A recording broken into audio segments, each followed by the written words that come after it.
The dining room lights felt too bright that night, catching every crease on my mother's face as she leaned forward and said, "I was not half the woman my sister was." Her words cut the air clean, like a knife slicing fruit, and for a moment the clatter of silverware stopped. I sat still, heat rising in my chest, knowing the younger version of me would have swallowed the sting and forced a smile. Instead, I pushed my chair back slowly, legs scraping against the floor with a sound that made my father freeze mid-sip of his wine.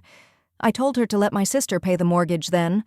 My voice stayed calm, but my pulse hammered, and I could see the color drain from his face as the word mortgage landed on the table like a stone. Confusion rippled through the room, his eyes narrowing as if he had misheard. "Rent?" he asked, his tone heavy with unease. In that pause, the balance shifted, because for the first time I was no longer silent. The truth had slipped into the open, and the control they thought they held over me began to crumble. For 3 years, I carried a secret that grew heavier with every month.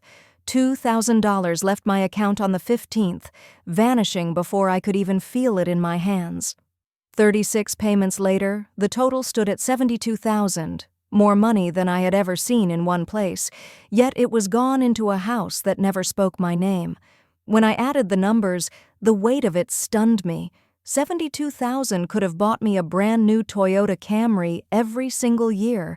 It could have been a down payment on a condo in Seattle, the kind with tall windows and a view of the water.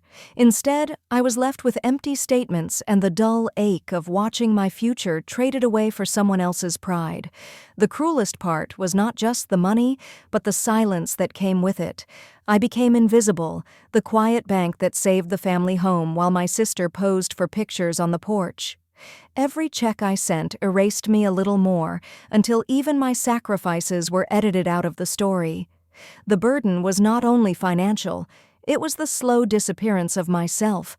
I earned $85,000 a year and wore the title of financial manager, but none of it felt like success. Each month I handed over almost the same amount as an entire year of my salary, spread out in quiet transfers that no one ever mentioned again. On paper, I looked stable, but inside I was drained, living in a constant state of subtraction. The exhaustion clung to me in ways no one could see. I skipped vacations, delayed replacing my worn-out couch, and told myself independence could wait. My friends were buying homes and building lives while I lived like a ghost, tied to a mortgage that was not even mine. What hurt most was the silence from the people I saved. I became their invisible bank, a machine that delivered money without recognition or gratitude. Each payment chipped away at my independence until the life I had built for myself felt like it belonged to someone else. Success in public, emptiness in private. The night I decided to cancel the payment, I sat in the dark with my laptop glowing in front of me.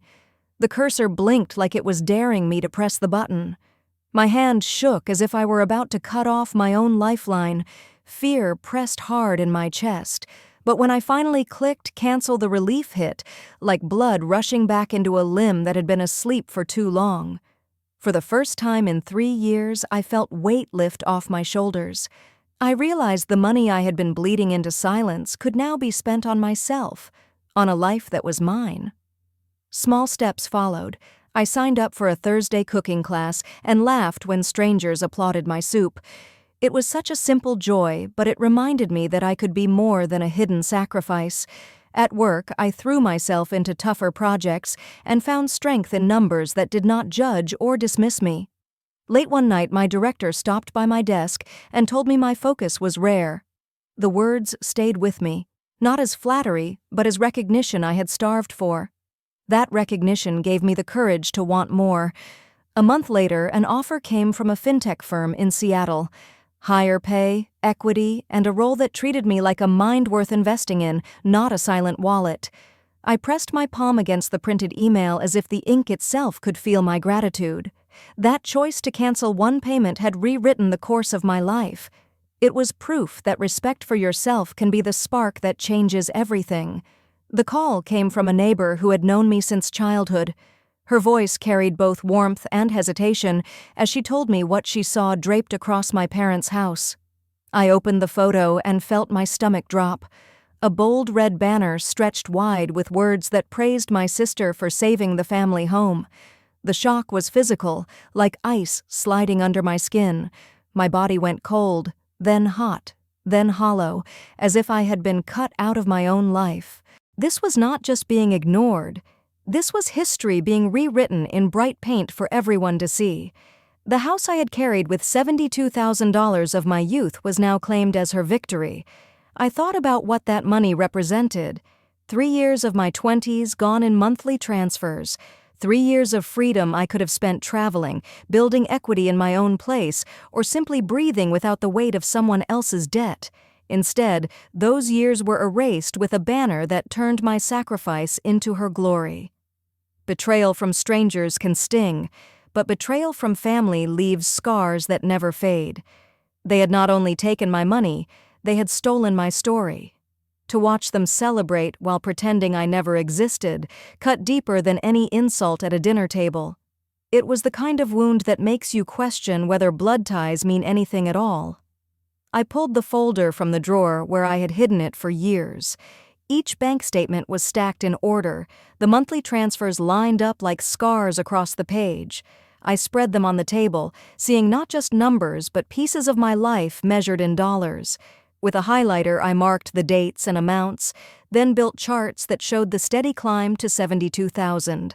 The bars rose like a mountain, undeniable proof of what I had carried alone. Beside them, I placed screenshots of my mother's texts.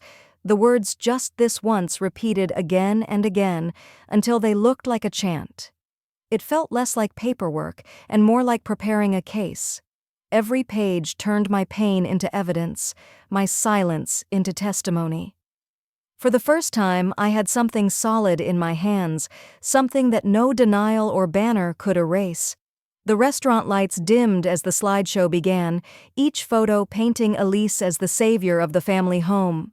Applause rose around the room, glasses lifted, pride filling every corner.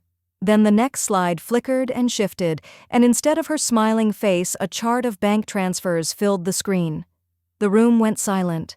Bars climbed month after month, and beneath them were messages that read "just this once." Whispers rippled through the relatives as they leaned forward, eyes widening at the evidence no one expected to see. I stepped closer to the screen, my heels echoing against the floor. My chest pounded, but my voice came steady. 3 years, $72,000. Without it, the house would be gone. The lie collapsed in that moment, and I stood taller than I ever had before, watching their faces fall under the weight of the truth. 2 days after the dinner, they appeared at my door, smaller than I remembered them. My mother's eyes were swollen, my father's shoulders sagged, as if the weight of their silence had finally crushed them.